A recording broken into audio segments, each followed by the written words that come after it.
This drama contains adult language and partial nudity. Viewer discretion is advised. You are listening to the Drunk Sports Podcast, talking sports, current events, guy stuff. Because I know you like guy stuff. And everything in between. Now open up a cold one and drink along, because here they are. Wait for it. You can buy me a drink. We're all drunk. Hello, and welcome, drunk dudes and dolls and drunk sports pod turds, to a Monday edition of the Drunk Sports Podcast, live from the DSP Media Podcast Studios in North Dallas. I'm IndyCar Tim, alongside the magical and mystical Colby Whiskey Sapp. Hello, Colby. I'm here on clinch after day. What? Oh, Lord. I don't know what else to call it. You know, I mean, the Cowboys did things. They clinched. Mm-hmm. I mean, it may have been with their backwards lights on, but you know, we threw it in reverse. I heard you were kind of clinching over there tonight too. Yeah, well, you know, just be wary that an audible fart could happen, because the proteins have been going on, and yeah. Colby ate all the protein right before the show. Yeah. What the hell was that? Well, I had a burger from a place, I forgot what it's called, that's right down the road. I guess like Liberty or something. Yeah, something like that burger. I had a turkey burger and one that had sun-dried tomatoes and gorgonzola cheese and all this stuff. I mean, the Napa burger, that was great. Turkey burger was also good. So Colby had 2 burgers. It's better than getting French fries. I like French fries. Yeah, but I mean, it's better. Why? Like calorie wise and what you're eating wise. Okay, I see. Not necessarily taste. I like 2 burgers anyway. Well, yeah, but then 2 burgers and fries, or onion rings, or tater tots. No. I like me good tater tots, Colby. I mean, I do. I like French fries. I like tater tots. I like all those side items. The problem is that I like them so much, and even after I'm full, I'm still eating them. So that's not good. Just don't get them.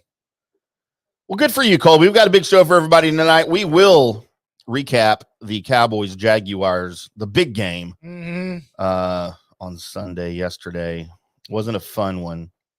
No. We'll talk about that second half collapse. We got some injuries to update everybody on, and need to talk about Noah Brown and that wide receiver core a little bit. Then the good, the bad, and the ugly, our take on celebrity birthdays with a Colby twist. Yep. And then we are going to go around the NFL, because I feel we need to talk about a couple of games, as we saw the league's biggest come-from-behind victory of all time happen. And I was watching that entire thing, unfortunately, because I was writing about it. Man, poor Matt Tryon turned into Matt crying real quick, fast, and in a hurry. A little bit. Mm-hmm. And I feel like the Las Vegas New England finish is worth discussing as well. May throw in a little bit of Baltimore Colts. Jesus Christ. How old am I? Fucking old. Baltimore Ravens and Cleveland Browns. And then who else? The Jets sort of had a collapse, but that's kind of typical for them. And then second hour, Colby, what people miss the most about the world before cell phones. And we were going to do that last week, but we ran out of time. And or, depending on how I feel after the break, we might have to say stay hard to the World Cup. What? As the World Cup is done. Did it die? And in my opinion, it needs to be done forever, because it is the most colossal waste of time, of everybody's time. I don't care if you're a soccer fan or not. That final that we were all forced to watch the finish of, as we're waiting on Cowboys Jaguars. I was pissed, man. I almost called you. I don't ever call you. No, but you text me enough. I do. I text you some good informative stuff, though. Shut up. And then we'll give a proper, we did this a little bit, touched on it on Wednesday night. We'll give a proper goodbye to Mike Leach in the middle of the second hour, about 8:20. We've got a good buddy of ours, Jeb Brown, coming on with us via telephone to tell us a great Mike Leach story. He met Mike at Matthew McConaughey's wedding. Mm-hmm. Has a great story about Mike Leach. We'll get into that. And of course, unless there's other breaking Marvel or DC Comics news during the show, we should have news and notes, unless it has to be preempted. Well, you know what? We'll find out, because there are things that are happening, but I do have news and notes prepared. All right, we'll see when we get there. Y'all got to stay tuned until about 9:40-ish to see which one happens. But before we do any of that, Colby, it's time for this.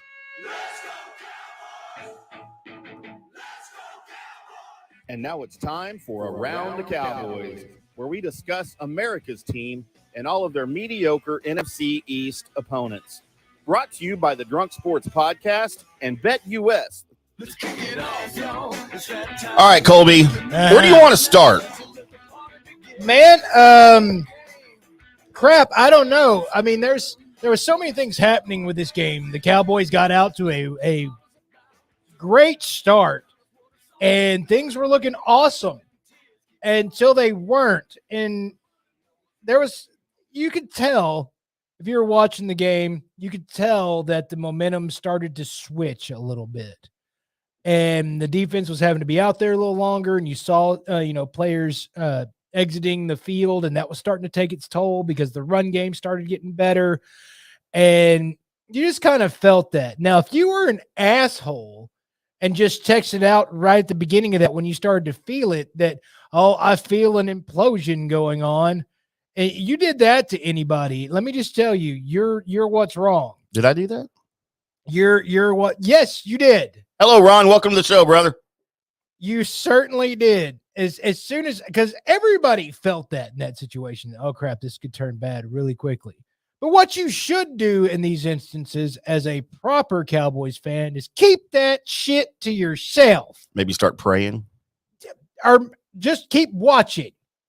Because Colby, I felt it happening. I know it happened. Everybody did. The thing is don't speak it into existence. And I go back. You know, curses aren't real, right? Yes, actually, but momentum and mojo is. And you were causing bad mojo with that shit. You certainly were. Now, I didn't cause it. Yes, you did. Because I commented. Well, maybe I did. I don't know. You did. Who's worse, me or Corey? You're right up there right now. Yes. Goals. So here's that problem in a nutshell. Do you remember when the Mavericks were going up against the LeBron James Heat in the finals, and everybody in America was cheering for the Mavericks? And it almost felt, are we talking 06 or 11? When they won it. Okay. Against LeBron James. Oh, that was 11. Okay, right. Yeah. He wasn't there in 06. Yeah. So, and everybody felt like that the Mavericks were going to win that series. Everybody except for like Miami was rooting for Dallas. And Right. you just felt it like it was going to happen. Everybody stayed on that. Just that's what's happening. And that's actually, I believe, in my sports mojo heart, that's one of the factors in the Dallas Mavericks winning that championship, was that everybody in America was rooting against Miami for Dallas. Weren't they doing that in 06 though too? Not really, because I you think had so. you had the young upstart Dwayne Wade. Or Dwayne, yeah. Dwayne Yeah. Wade. Yeah, but nobody liked him already. No, but that was the thing. And then Laura Miller proclaimed the parade route and the dates, right? Right. But you started to feel like that thing was drifting away. Yeah.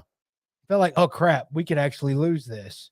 Texas Rangers World Series Game 7. Everybody already gave up on after Game 6. They're like, F it, man. We've lost. It's done. And I did. Yes. I was one of those. And everybody verbalized it. So stop verbalizing shit. That's what you have to do as a human being. No, you don't. You can shut your fucking mouth. You can say, look, man, or you know what, if the roles were reversed, if the Cowboys were down 27-10, and I felt a change in momentum, I would have texted, man, I feel like the Cowboys are grabbing hold of this and they're going to catch up. So does it work both ways? Like, I can't do that either? No, you can do that because But I can't do the other one. Yeah, you're speaking that into existence. You're speaking a win into existence. Cool. I'm cool with it. I didn't speak a loss into existence. You spoke an implosion into existence. I did use the word implosion. You sure did. I was right, too. Yeah, and it pissed me off. I texted you that. I think it was right after that. Earlier I said it was before. I think it was right after that sack. I said, I feel a Cowboys implosion coming on. I texted you and Big Red. Right. And literally, next time, just text Big Red. Literally the next play was the interception. And I was like, crap. I pulled a Corey Majors. You texted, I hate it when I'm right. And it's like, no, it's not about being right. It's about you being a jackass. By the way, it should be noted that Colby never responded to any of the text messages during that game. No. Thought maybe you had your phone off. No, I should have. I'm based have to start that. I'm afraid there's going to be an emergency that something happens with somebody I actually care about. Not a Cowboys emergency? No, not a Tim. I'm at the bar and look at me go. I'm going to text you all kinds of I was at stupid home working, sir. Yeah, normally it's at the bar. It is. I'm usually sending you pictures of girls at the bar, though. No, you're usually during a Cowboys game, you're usually like, oh, Dak fucking sucks again. But if Dak's doing great, then I don't see anything.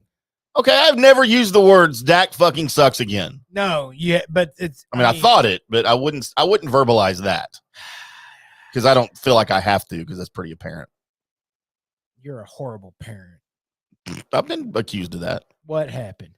So, especially with girls with daddy issues. There's I would like to just point to one thing, and I know there's other things that can be pointed to, and it's not the interception at the end of the game that really pissed me off. What really pissed me off was, the fumble happened, and you've got some time to make them use their timeouts, and you run first down, and you run second down, and that third down play that was called where you ended up, everybody else was covered, or when Jack Prescott. Yeah. Dak went through his progressions. The only guy that was one-on-one was Noah Brown streaking. Okay, fine. But that play call shouldn't have been called. You have a play in your playbook that every Dallas Cowboy fan knows when it's happening. And it's that play action, roll out Dak, tight end in a 7-yard out in the flat, and he catches it, and he either goes a little bit upfield for a first down, or he stays in bounds and he doesn't make the first down. You still have them use a timeout. Or if Dak doesn't see that, doesn't like it, then he just keeps rolling out until he slides. You run some more clock. Yeah. You run some more clock and you cause them to use a timeout. Why does that work? Well, because that option of, since, Curse couldn't get home dude to the ground and he made it out of bounds, that whole thing, that doesn't even have to worry about it because they don't have that timeout anymore. Yeah.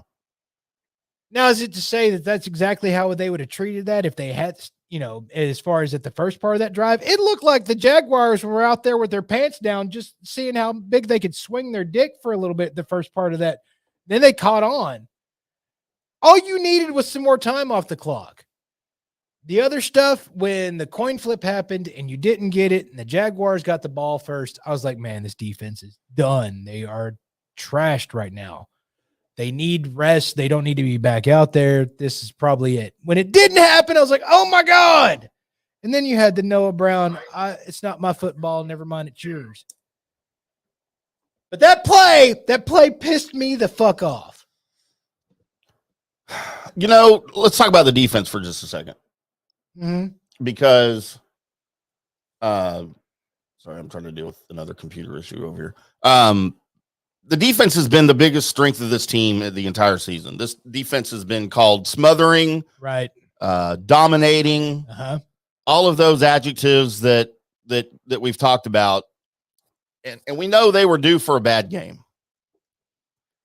And I don't know that I would even call this a bad game because the deficiencies were spread out so much over the entire game. The Cowboys won the turnover battle. Do you realize that? Yes. +1 on turnovers, 3-2. Of course, the one was the worst time for the Cowboys. But we know, Colby, this team has struggled against the run all season. Now, they've shown improvement recently. We've talked about it. Right. This team allowed 192 total rushing yards on Sunday against the Jags. That next stinger really cost you a little bit, didn't it? What is even more alarming to me is not the total yards. The 7.2 yards per carry allowed by the defense is to me what's most alarming about that. And yes, to your point, Leighton Vander Esch leaving the game.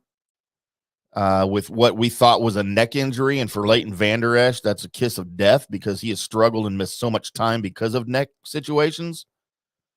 And good news from the start today, has nothing to do with his neck. It was a shoulder stinger. Yes. Now, he still could miss some time, but the fact that it is unrelated to the neck, that is the best possible news the Cowboys could have gotten. The best possible news is, never mind, we put his shoulder back in socket. He good. Yeah, that didn't quite happen. No.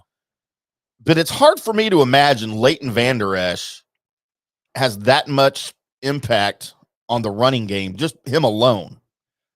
You know what? It was that, of course, the loss of Hankins or Haskins. Hankins. Sorry, got my H words mixed up. Because that's where we saw the play against the run improving. And you realize, though, with LV's position, he's the guy that kind of has been getting people set in the right spots and moving people around and changing that out to it was what Barr had it for a little bit during that game. Yep. And it's just, it's a different voice. It's somebody else seeing it differently. And LVE a lot of times had everybody in the right spots. Now, I will tell you this, the other thing that was going on that besides the tiredness, because that run game really started to wear out as it normally does when you keep running against a defense. It started to wear them out pretty good. The other thing is what they were doing as far as the Jaguars and how they were running the football. They pulled, if you could call some run plays, trick run plays, they were doing them all. Every single fart and dazzle that you could add to a run play, they had the fart and they had the dazzle. Right. And that's something, especially when you don't have your guy that's taking a look and reading everything and is used to doing that for the team. When you trade that out and you're running up against fart and dazzle running, some of that's going to happen. The other thing is, man, we need to get that boy Micah Parsons to sit down for a game or two because that boy's tired. And he's not going to get any rest. You wouldn't think until the playoffs, right? He's beat up. I'm hoping everything works out. I'm hoping Jalen Hurts isn't dead from shoulder or whatever's going on so that the Cowboys don't end up trying to go for the number 1 seed. Because that's right now, that's a possibility because somebody actually tweeted out that he has a broken collarbone. Now, of course, Tim is hearing that it's, a shoulder strain. 1 to 2 weeks, maybe longer. And here's my thoughts on the Jalen Hurts thing. If they go in, so he's going to miss, I'm guessing, the Cowboy game. Right. If the Cowboys lose that game to Gardner Minshew, they'll clinch the division. Right. And I think they sit Jalen Hurts longer. If they lose, because they want the number 1 seed. Right. If the Cowboys beat Philadelphia, they're that much closer now to what that'd be their one back with two games left. I think he plays. They're going to let him play because I think they want that number 1 seed. And the Cowboys, I'd have to look at the schedule, but it seems like they both have a cream puff schedule after they play each other. Well, the Cowboys have the Titans and then the Commanders, right? Sounds right. The Titans, who, by the way, also got beat by Jacksonville. And if you're looking to say, well, man, the Cowboys these past couple games haven't looked real good, go ahead and go take a look at how well the Chiefs fared against the Texans. Took overtime. Yeah, so maybe that team's playing a little bit better. And some really bad calls, by the way. Yeah, well. The Eagles have the Saints and the Giants. The never Giants, know about those Saints, man. They can sneak up on you. The Saints can sneak up on you. The Giants might be set by that time exactly where they're going to be at. Or they may be out. They might be. Yeah, the way they're playing lately, they may be out. So, hey, they beat the Commanders. They did. We're going to get into that game in around the NFL because there's a lot to talk about in that game. Real quick, before we move on. To T.Y. Hilton. Y.A. Hilton? Yeah. Noah Brown. Of course. Looked great until he sold the whole game. Yeah, now that bobbled miss that caused the interception. Again, I don't want to say that lost the game for the Cowboys, even though directly it did. Exactly really did. That's like the one play you can go, that lost the game. The Cowboys should have never been in that position to begin with. And again, the defensive deficiencies of the day, especially in the second half, had more to do with it. They should have never been there. Should have never been in overtime. No. It should have never been tied. But yeah. And I thought, and you disagreed with me because I said, I thought Noah Brown was the player of the game before that play. I thought he had the best game of anybody on the field. He had a really good game. I don't know if the best game out of anybody on the field. Lamb had a good game. He sure did. And you know that I probably don't give him enough credit, but I think Brown had some bigger catch. Lamb had some great catches. Right. I think a lot of the third down conversions that Brown had were bigger to the team, but whatever. I mean, we still need T.Y. Hilton to get in here. We need Odell to get in here for the playoffs. We need all of it. And by the way, Odell might still be alive for the Cowboys, according to Jera. So it is what it is. We'll get into some more NFL talk here shortly, but first. Anybody see what Steve Largent's doing? We might want him. Is he still congressman or something, or he retired from that? I don't know. We'll get Jerry Rice. Good day, mate. It's time for the good, bad, and the ugly, where I go through the list of all the people that were born today and, well, the famous people, that is, and I make a list of the people out of the people that's in that list, and these are the people that I know or particularly care about. And then we go through that list and we see who's going to be the good person, who's the bad person, and who's the ugly person. By the way, feel free to play along. If you see somebody on this list or hear me say somebody on this list that you're like, that's definitely the good person, go ahead and send it in on the comment. Or if you're downloaded this and you reach out to us on Twitter and be like, by the way, y'all missed it. The good person was such and but. Or if you've got a birthday coming up and you want to be one of the contestants on the good, bad, and the ugly, tweet us. That's right. At IndyCar Tim, at Colby Sapp with 2 P's. We'll make you famous. Oh, sorry, General. I might have stolen that. Get some beer. What? See me, beer me. Yeah, that's right. I don't do that anymore, though. No, he says, see me, beer me, N-A. See me, beer me. Oh, that's right. That's right. Heineken 0.0 is what he's drinking. Man, if it's not got alcohol in it, I don't know why I'm drinking What's beer. the point, right? I don't know why I'm drinking beer. Turning 48 years old today, one Jake the Snake Plumber. Wow. He's how old? 48. That's it. He was kind of a Cowboys killer. He beat the Cowboys in a playoff game in the late 90s with the Cardinals, which we didn't think was possible at the time. No, that's, I remember the game and also think, meh. It was more of what the Cowboys did to themselves than what that team was not good back then. He was also with the Broncos. As we go through the career of Jake the Snake, Arizona or Arizona State. I can't remember which one he played at. Turning 50 years old today. One gentleman that's almost been, should have been, and could have been part of this media company and then still don't know, and maybe later. Warren Sapp turns 50 years old. Wow, real? I'm older than Warren Sapp. Yes. By the way, any relation, Colby? You ever dug that far back in the family tree? You know what? No, but I'm just going ahead and say probably not. Man, you'd be surprised. I know I'd be surprised. I've been watching a lot of these ancestry shows. Ancestry shows. I was about to say, I don't think you're watching those on TV. And it's crazy, man, how many people have other people in their family history that goes back not that far, to like the slave days and stuff. And I haven't dug that far into mine, but I'm just going to say, I bet you I got some brother in me. Don't mark that. Yeah. Well, besides that time you were in prison, yeah,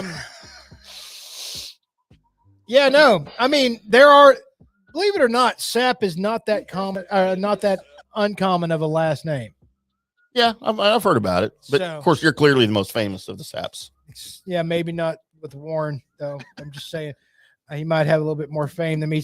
Turning 65 years old today, one Kevin McHale. Wow, short shorts. Yeah, he can play. He can play that basketball though, and he could rebound, right? That's right. A good rebounder there with the Celtics. Why are they called the Celtics when the word's supposed to be Celtics? Yeah, well, I mean, you just roll with it, right? I mean, I've never questioned it before. Plus, isn't Celtic seriously spelt with a K? I've never seen it spelled with a K. Okay. I mean, maybe we're looking at different websites. I don't know. No, not turning anything. Their dad died in 2002. One Robert Urich. Robert Urich. That's right. Dan Tana. Also, he was the main guy in Spencer for Hire? Spencer for Hire. Yeah, before that, he was on Vegas. That's right. As Dan Tana driving that red Thunderbird around, and he lived in that freaking garage apartment or whatever where he just pulled right into his living room. You know, he pulled the car into like one of those garage doors, like a warehouse space or whatever. He pulled it in. Like, there's his car. He gets out of the car, walks about 4 feet. Right there's his couch. There's his kitchen right there next. I thought that was the coolest apartment, like, living situation ever. Now, you always make. I loved that show. You always make sure that you know where your car's at because you just get up off the bed and look over. You're sleeping right next to it. There's my car. I see you. That was a sweet car too. 2004 is when this person passed from this earth, but it's Reggie White. Oh, what was he called? The preacher? Or the coffee spiller? Oh, here we go. I did it. All right, I'm bringing Napkins. tumblers. I'm bringing tumblers. You have napkins right there. I'm bringing tumblers so that you have to have a lid on your coffee, sir. This is the first time I did anything like that. Well, let's hope it's the last. What a brand new studio. This, yeah. Well, that's definitely not enough napkins. I'll have to search for those here in a little bit. Minister of Defense, Colby. I said the preacher. I couldn't remember. I was never a Reggie White fan. I spilled my coffee, so I forgot all about you talking and stuff. Did you spill it on your notes too? Yeah, no, it's on my paper. And it's also my run sheet. So well, I only have 2, so good for me. I'm more worried about my phone, to be honest with you. 54 today, one Chris Angel. Gross. He'll mind freak you, I man. never understood what he does. I mean, he's not a magician, right? He's a mind freaker. I don't know what that means. He'll freak your mind, man. I mean, I have a big interest in a girl right now that I consider a mind freaker. She freaks my mind all the time. So watch out. He'll freak your mind. A lot of his stuff was just overly dramatic. He used to have his own show, right? Oh, Like yeah. It was on late at night or something. It was Mind Freak. That was the name of the show? With Chris Angel. Yeah, I've seen more than one episode. And really, honestly, and the only reason why I sat through most of it was because I was drunk. I'm as drunk Colby. I was drunk, possibly cross-faded and everything else. Blue screening. Oh, man. Didn't know what was going on, but I was there watching Kind of. Chris Angel, the Mind Freak. Keeman Lonsdale is 30. You won't know him, but I had to throw him out there because he would be that Kid Flash from the Flash TV series. So, Wally West, as it were. Keenan Lonsdale? Keeman Lonsdale. Keeman. Here went my phone. Oh my God. Get an intern in here to look at your phone. Hey, Shippy. He definitely wouldn't be our intern. No, he wouldn't. No, but whatever intern, when we get one, we have to name him Shippy. No. I name interns. Oh, that's right. You do name all the interns. All right. We'll let you keep that honor. And yes. Unless it's a chick, then I get to name her. Shout out to you, Potato. Potato the intern. That's right. Poor guy looked like a small red potato. Like Lance. 49. Yeah, he would be a big red potato. This guy was a small red potato. 49 years old, Alyssa Milano. I watched that one Poison Ivy movie because of her boobs. You talk about somebody that has fallen off the face of the earth. Right. Like as far as respect and credibility and. Well, haven't anybody ever really do that? I mean, I used to think she was really hot. And like I'm thinking I would, but Right. She's so far to the left and we don't talk politics, but like she's so far over there and just so uneducated on, I'm not talking just politics, like on anything. Uh-huh. For instance, her very famous tweet about Elon Musk and Twitter. Are you familiar with this? I actually am not. Where she said, I'm getting off Twitter. I don't understand companies who advertise on Twitter and harbor feelings of white supremacy and misinformation and things like that. I'm going to sell my Tesla and I'm going to buy a Volkswagen. What? To which somebody replied, apparently you don't realize Volkswagen was literally founded by the Nazis. Yeah. And then Elon Musk like replied to that with just a laughy face and like a heart or something. I forget, but it was pretty funny. He used art to define He did. her. I'd use something to defile her. Turning 27 today, maybe one of your friends on the YouTube, Gibby ASMR. Gibi, Colby. That's correct. It's Gibby. Gibby? And yes, she is one of my friends on the ASMR. She throws down some pretty crazy looks. She had it one for a stretch there going. She had she's real cute.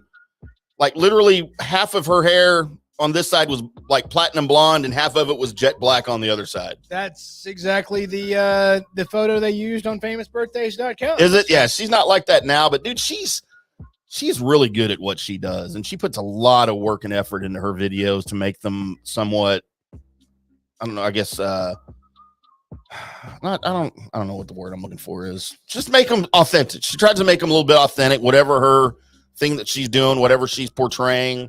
She shops for like a week looking for, if she's doing a doctor, she'll actually get doctor stuff and whatever. She puts a lot of work into it. She's really good. Man, and she's hot. Mm-hmm.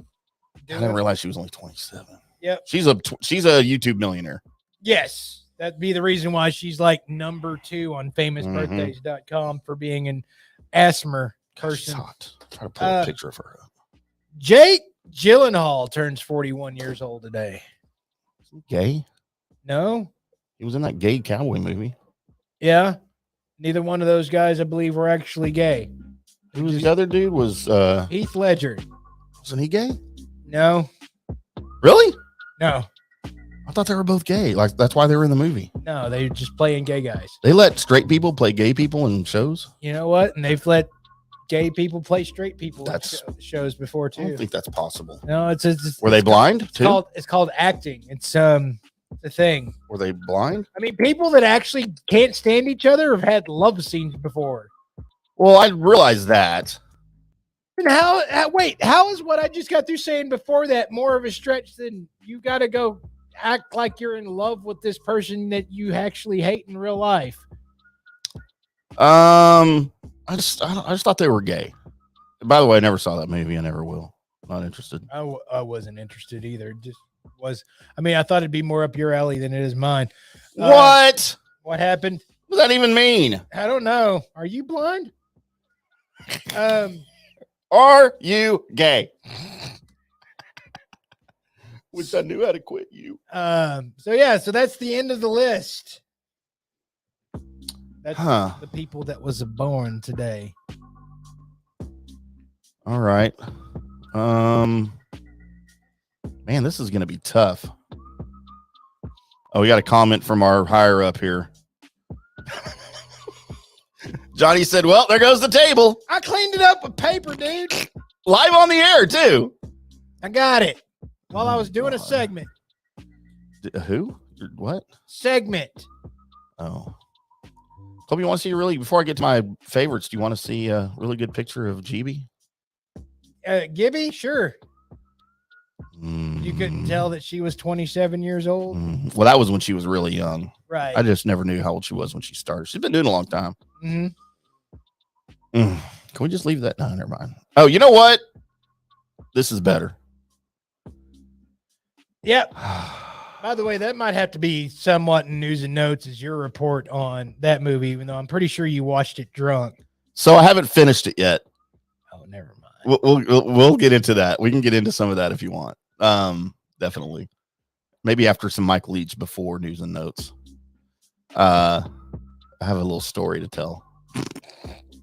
No, it doesn't involve a chick. Okay. It does involve lots of alcohol, though. Colby, my good, as I always go good first, is Gibby.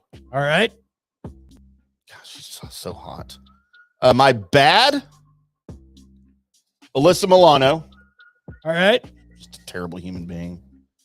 And my ugly, Lots of opportunities here. You really do. I mean, Jake Gyllenhaal is not a handsome man. Kevin McHale's not a handsome man. Reggie White. Oh, you know what? Chris Angel is my ugly. That dude just looks weird. And I know it's all a bit, but it is all a bit. But I don't know, man. Don't know if ugly quite. I mean, he's bad at what he does, but he made money being bad at what he does. And what's your thing about that? Man, if you do something, yeah, you don't really have appreciable talent, but you make a lot of money, I think you deserve to be the good person and everything else. He's up there with Pete Davidson. Man, that guy again. No real skill, no real talent. Super popular. Sure proud of him. Because I figure I don't have really any of that either, so I'm just hoping to be that one day. You know, want to make a couple $100 in my life. That's all I'm happy for.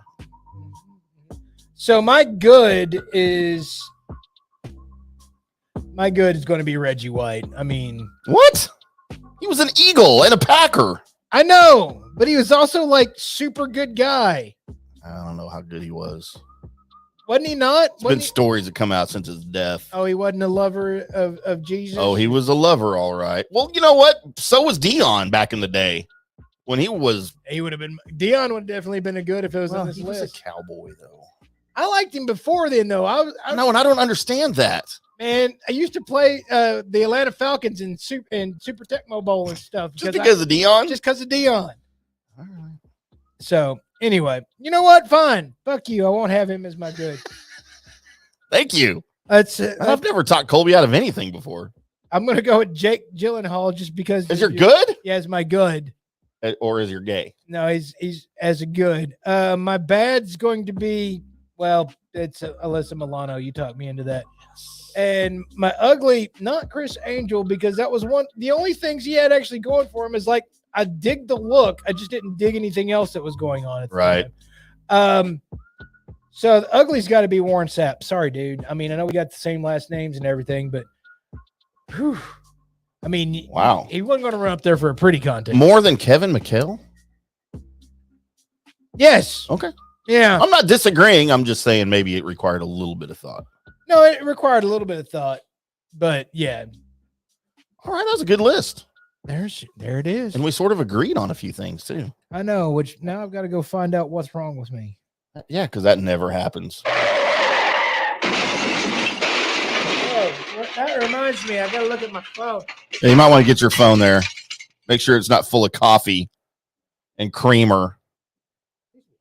By the way, creamer.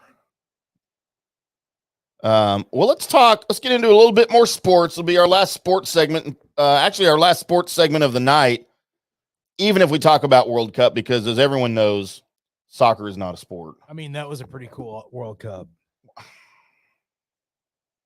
I can't do this with you right now. I watched it in the gym, so I didn't pay that much attention to it.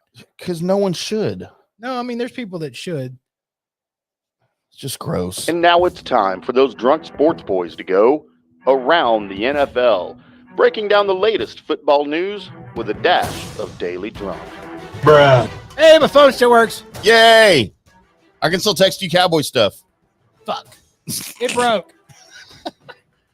My name is Jeff. Fuck me.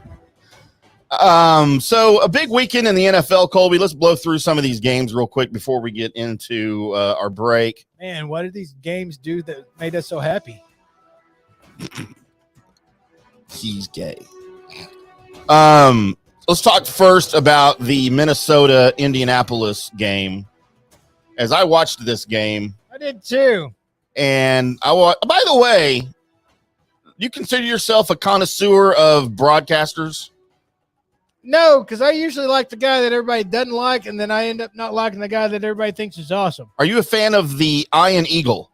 I am a fan of the Iron Eagle. As am I, and normally we hear him on the radio. God damn it, I'm about to leave. We're agreeing way the fuck too much. It's a good night. It's our New Year's resolution to agree more. No, I can't. I like Iron Eagle a lot. We hear him a lot on the radio. He's been getting into some TV though, with of course now that every network freaking has football games on it now. Right. So did you see who called this game? Was it on the television? Was it the Little Eagle? Noah Eagle. Yes. Who I didn't know existed. No, neither did I. And dude, I thought it was Ian Eagle. His voice is exactly the same. Until they pan to him and it's like the shrunken version of Ian Eagle. Looks like he's 12. Yeah. But dude, his voice is the same. The inflection is the same. His like vocal mannerisms are the same. But he is really good. And that kind of caught me off guard. You know, when they pay after the commercial, they come back to the booth and Noah Eagle and I think it was Mark Sanchez. By the way, Mark Sanchez is freaking terrible at what he does on TV. That's not terrible. I've heard terrible before. Mark Sanchez is terrible. I've heard terrible too, and Mark Sanchez is one of those guys. I don't care if he was a Cowboy.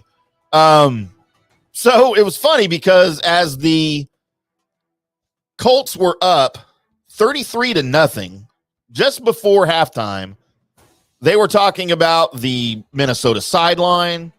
They were talking about everybody, the body language, and rightfully so. You're down 33-0. You've done literally nothing the entire game. You just got whooped. You got your ass handed to you the entire game, and it probably should have been more than 33-0. Right. And then they go into the locker room, and they're already showing, like, the new revised playoff scenario with Indianapolis winning, right? And I can remember the back of my head thinking, wouldn't this be cool if they, like, came back? Just like a passing thought. I'm going to stick with this game just in case. And, dude, and they didn't even get started right away. Like, Minnesota didn't come out of the locker room and score immediately or anything. No. The Colts had the ball first. But, man, you could slowly, it was kind of like Jacksonville and Dallas, man. You could sort of slowly see the tempo change. Body language started changing. And then, man, Minnesota could do no wrong. No, even when they did wrong, it turned out right. And they almost got robbed, just like Washington did with some bad calls, because right there before the end of regulation, they ended up going down and scoring anyway. But I forgot who it was that picked up the fumble. Yes. Literally from underneath picked it up. He was never on the ground. He picked it up from standing, and literally ran to the end zone. The refs never saw the ball. They thought they ruled the player down, or they were on the field. They ruled the player down. They had to go back and review it. Of course, they couldn't give him the touchdown. No, because it had been blown down. Right, but they gave him the ball, and I'm like, man, that's a good way to go. By the way, I'm like, man, if they don't win this game, that sucks, because that was the tying score right there. But literally, that same drive, they rattled off. So you were watching this game, kind of rooting for the Minnesota comeback. I didn't want to root for Minnesota because of the playoff situation. No, it sounds like how you were describing it. You were. If it was going to happen, I wanted to have eyes on it. I wanted to be able to watch it. Seemed like you were rooting for the Minnesota Vikings there. Been hanging around fish too long. Exclusive. Yeah, he is a Vikings guy. Yeah, no, I was the whole time. I'm actually just feeling sorry for small eye black Matt Ryan. Man, it's like, oh my God, now you can't, both of them. You can't do anything. The largest postseason come from behind victory. Wait, have you not heard the whole list? Yeah, I have. I don't remember all of them. It was the NFC Championship game when they were up by like 17 points. Yep. The biggest loss overseas was the other one. Yep. Super Bowl and now just regular season. Or both of all time, like playoffs and regular season. Yes. Poor guy. I think it's time for him to retire. Or go for another one. I don't know. Try to break the record again. Yeah. In a negative fashion. Or be at the helm for the largest preseason deficit overcome or something. Well, maybe he's trying to get on the other side of it, though, and he's trying to, like, perform one of the biggest comebacks. Right. Instead of collapses. Man, how are you going to tell your kids about that? I was in the NFL so long, I lost a lot of big games. By a lot of points. Right. But yeah, there's no shame in that. You go ask your other friends out there, Sally, if they had a dad or granddad that played in the NFL as long as I did, and the answer is going to be no. Spared everybody to death as long as I did. Hey, I went to a Super Bowl. I went overseas. I went to the NFC Championship game, and I lost all of them with the biggest margin you could fucking ever see in your entire life. By the time all this happens, Atlanta won't even have a team anymore, and they're going to be going, Atlanta had a football team? That's right. Yeah, we were called the Falcons. Oh, because there's so many Falcons in Atlanta, northern Georgia. Yeah, just like the Utah Jazz. Oh my gosh. Yeah, we need to get into nicknames sometime. Memphis Grizzlies. So then we had the Las Vegas New England Patriots debacle. You're going to need to describe some of this because that was a 3:00 game, correct? Yeah. Yeah, so I had given up on football for the rest of that day. So have you not seen this at all? No, I haven't. Are you kidding? Dude. So, okay, they're tied. I forget what it's 26 or something, or 24. I think they're tied at 24. New England has the ball as regulation is running down, okay?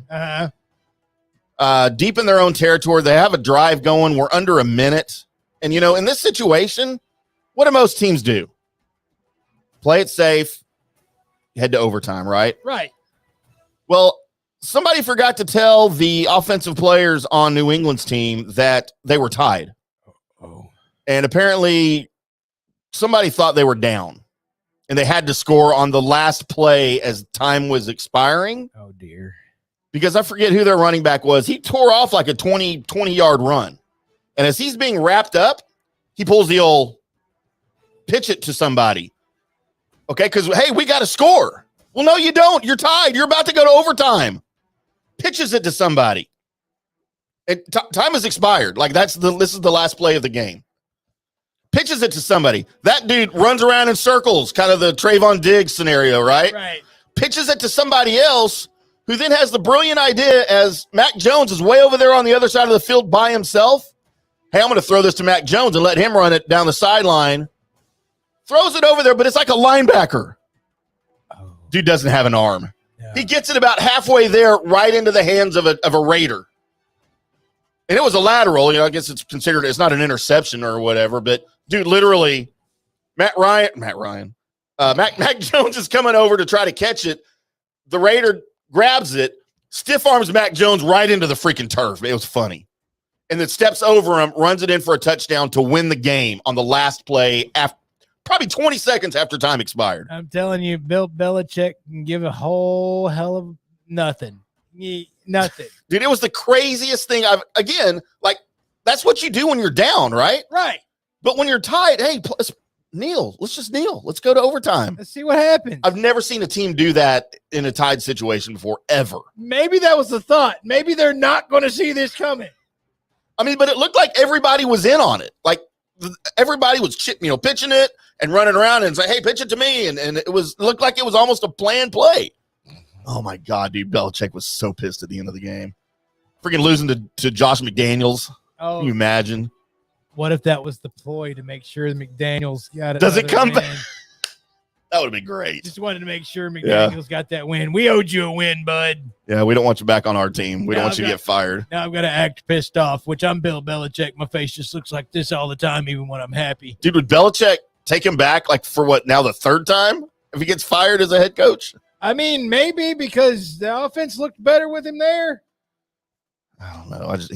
He might be a good coordinator, I guess, but dude, he's a terrible head coach. Some people aren't made to be head coaches. Some people are just made to be coordinators. Those two games and then the Cowboys game were the craziest, I think, coming back. Baltimore Ravens had literally nothing with their backup quarterback for the Cleveland Browns as the Browns win that one.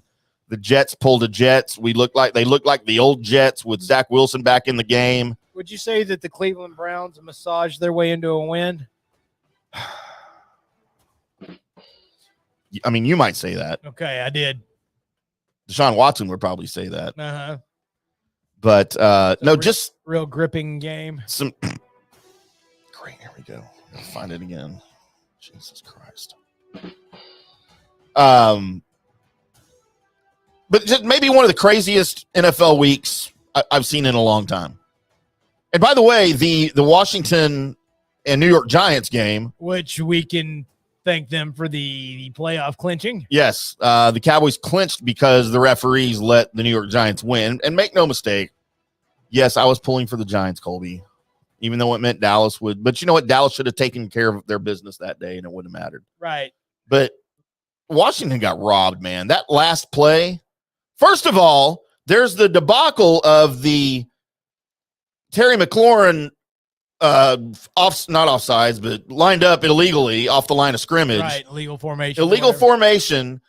As he's pointing to the ref, asking him, "Hey, am I good?" Because apparently that's a thing. Like receivers do that often. That is a thing. They'll look at the line judge right there and they'll go, "Am I good?" And I didn't see this. Everyone's saying the ref gave him the thumbs up. Right.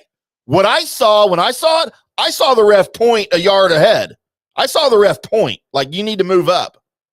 That's what I saw. Now everybody else is saying that he gave him the thumbs up. When I looked at it, I saw him pointing to move up. And as soon as that ball was snapped, he threw the flag. So, I don't know. I looked at it a couple of times, and I swear he was pointing. I never saw the thumbs up. Well, that's not what everybody else is saying. Yeah, I know. But that makes no sense if he told him he was okay and then to call a penalty. Right. Unless the NFL is truly rigged like everybody says, right? I mean, it might be. It might be, man. It only explains the Cowboys' loss. But so then you have that, and by the way, you scored a touchdown on that play. Right. And then so back 5 yards, whatever. They end up throwing it back. I forgot who it was. Was it McLaurin that caught what should have been the touchdown pass in the end zone as the dude is draped all over him, literally holding his arms down so that he can't catch the ball. No DPI call. And even the announcers were like, how did that not get called? That is the definition of pass interference. Like, they even said, in some cases at the end of the game, you want the players to decide it, and ticky-tack won't get called. This was not ticky-tack. It literally prevented him from catching the ball and making the play, and nothing. I've seen it a couple of times. I've seen it where it's not called. Not the first time, that's for sure. Oh, for sure. I mean, it happens, but and at the end of the game, that's been where it's like, oh my God, and he basically all he didn't do was just full on just tackle the guy to the ground before the ball got there. Yeah. It really does make you question those conspiracy theorists out there on YouTube that the NFL is rigged. I just think the NFL is too hard of a sport to rig. Football's way too hard to rig. But man, there's crazy evidence sometimes, Yeah, I mean, you can hedge it though, right? Yeah, you for may sure. not be able to fix it totally, but you can hedge it in the right direction. Anything's possible. So, Colby, take us to break. Coming up next, we've got what people miss most about the world pre-cell phones. Also, Jeb Brown calls in because he has an awesome Mike Leach story as we continue to remember Mike Leach and News and Notes or WBDC Studios News. We're still going to figure that out. That's all coming up next on the Drunk Sports Podcast. Substantial penalty for early withdrawal.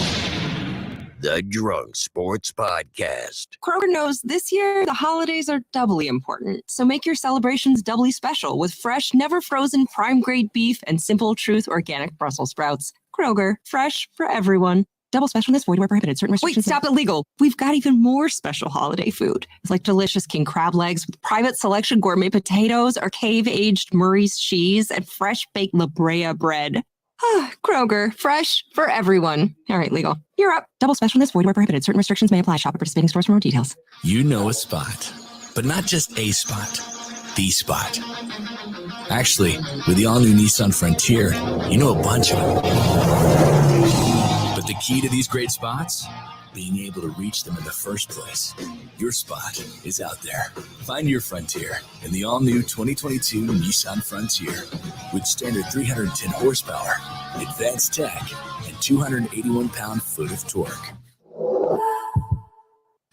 Get Macy's lowest prices of the season with 20 to 65% off furniture and mattresses during our after Christmas sale. Relax on the new Rachel Ray Chelsea Queen bed, now $579. And get comfy with the whole fam on the Radley 5-piece sectional, $1,999. Plus get a free adjustable base or box spring with a qualifying mattress purchase of $599 or more. Now at Macy's. Savings off sale and clearance prices. Exclusions apply. So it's the holiday season and we're headed into the new year and we need to have some fun. I got you covered. Best Fiends is the perfect pick-me-up when you need a break from the holiday action or you want to just have some fun. With Best Fiends, you get unique gameplay. Best Fiends has it all. It's an amazing storyline, collectible fiends, and tons of puzzles. It's quite possibly the best puzzle game out there. No Wi-Fi, no problem. You play Best Fiends wherever and whenever you want with the offline mode, So if ever your holiday travels take you off the beaten path, you can still play Best Fiends. It's always challenging.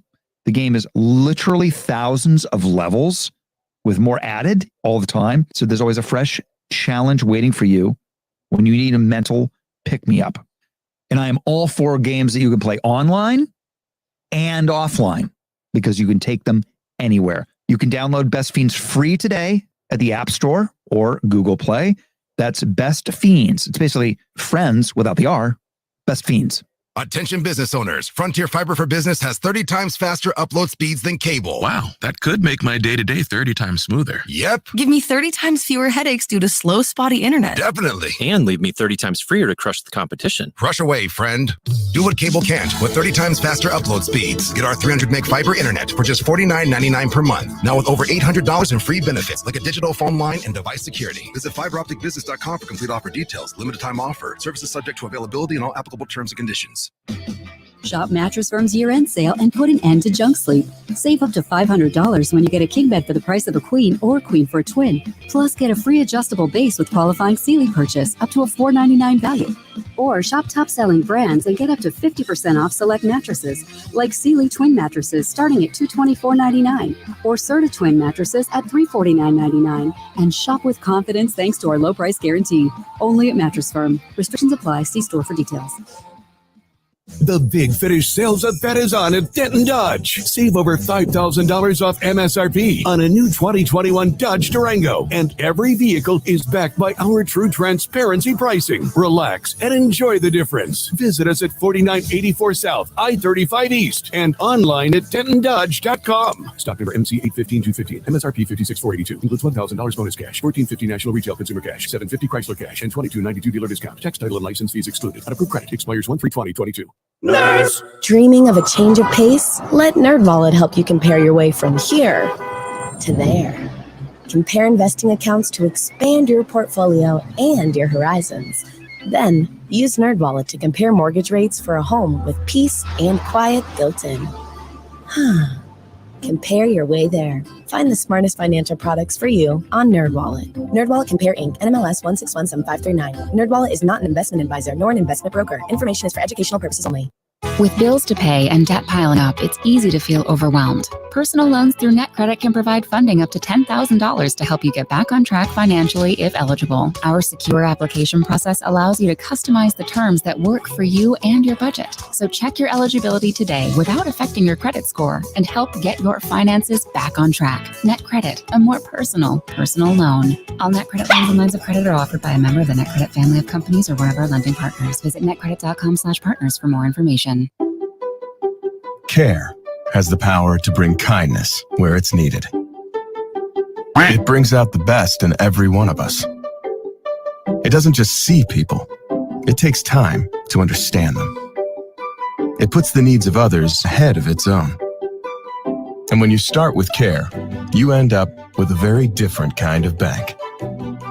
Truist. Truist Bank, member FDIC. Cover Story, a new investigative podcast by New York Magazine that's got a lot of people on edge. What is the number one rule? We would all go, don't your clients. It's a gnarly personal look at the underground psychedelic therapy world and its boundary problems. All my clients try to have sex with me during these sessions. And I was like, I don't think I'm going to try to have sex with you. And he's like, yeah, you will. Cover Story, Season 1. Power Trip. Check it out on Apple Podcasts or wherever you listen. If you're watching football with your friends, you need two things: a TV and some Tostitos. End of list. No get-together is official until some Tostitos, the official chip and dip of the NFL, get served. Maybe you're hosting the game. Maybe you need something to snack on while listening to us. Doesn't matter the occasion. If I was a betting man, which I am, I would say the odds are that you have a bag of Tostitos and some salsa in your kitchen right this second. Plus, they've got a flavor for everyone. Hint of lime for folks who love a bit of zest. Habanero if you're kicking things up a notch. Hint of guacamole to make your guacamole taste even guacier. Fans can get in the game with a custom recipe for their favorite team at Tostitos.com/recipes. Tostitos, the official chip and dip of the NFL.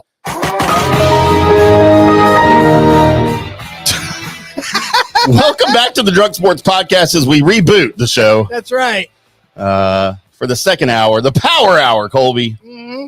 We never called it that before. Oh, we're shutting down again. Right. Going to blue screen. Got some Mike Leach talk coming up as we touched on him earlier. I guess it was Wednesday. And then decided we needed to go ahead and dedicate an actual segment to him. Right. Because of what he meant to sports and college football. Just wasn't enough. Not for my taste, or especially anybody in this area that you ever got a chance to even just hear one press conference. You were that was enough for you to immediately become a Mike Leach fan. Yeah, whether he coached for your school or not. And there were three. I guess, of course, Tech was his longest tenure and maybe his most success in the Big 12. And then he went up to that Pac-12 for Washington State, the Cougars, for a couple of years. And then most recently, of course, down there at Mississippi State, the Bulldogs in the SEC. So really the three power conferences, right? Right. He was a part of all three. And we'll get into some of that then with our buddy Jeb calling in. But Colby, I wanted to talk a little bit about, we touched on it last week or on Wednesday because we were going to do this. You, of course, remember the time before cell phones. I do. And in your opinion, and try to separate the fact it was just because you were younger, was your life better before cell phones, or do you think it's better now? There was advantages to not having a cell phone. There was, especially as a younger person, right? Right. Of course, there's advantages to, even if I were to say young person's life now versus the other, there are advantages to having a cell phone. But the advantages back then was, like, say you weren't able to get a hold of somebody and, you needed to get a hold of, like, I don't know, anybody, a cousin, a business partner or whatever. If they weren't at home, and you tried to call them home and they weren't there, it could be tomorrow or the next day before you would get any response. And that was, you could easily just go take a day off and nobody could find you. And you didn't worry about it. Like, you didn't start to worry, oh, I couldn't reach them. Crap, what's wrong? It was just the way it was. Because there wasn't instantaneous contact. And that's actually I didn't know that was a bad thing until the world of pagers hit my little life. Yeah. And then when your pager would go off and you're like, crap, somebody's trying to get a hold of me. You would know it as soon as, and it was like, man, it's always bugging me. And it was one of those things. It was like being on call for work. You're like, oh crap, if that phone rings, I've got to go do something. Yeah. Well, the pager went off no matter where you're at. It's like, oh crap, this could be. And then everybody abused the 911 at the end of it. Everything was 911, 911, 911. You're like, no, wait. Now I've got to tell, Sally that 911 3 times is her normal and 4 times means it's an actual emergency. To which Sally would just start putting in 4 of them.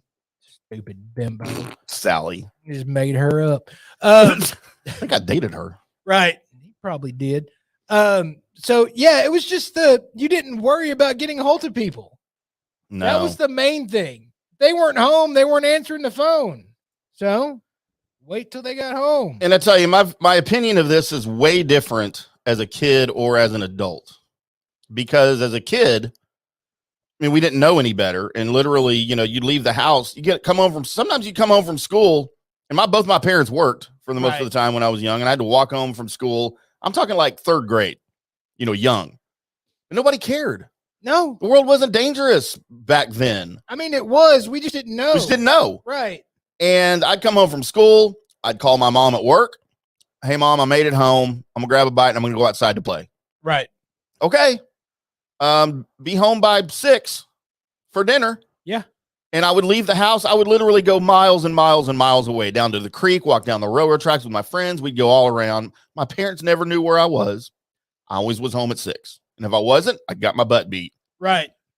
If I think about those scenarios now with my kids, dude, I would lose my mind. Not knowing where they are for 3 and 4 hours at a time. My freaking 12-year-old wants to go ride his bike on a Saturday in the neighborhood. And I'm like, make sure your pants have pockets. Right.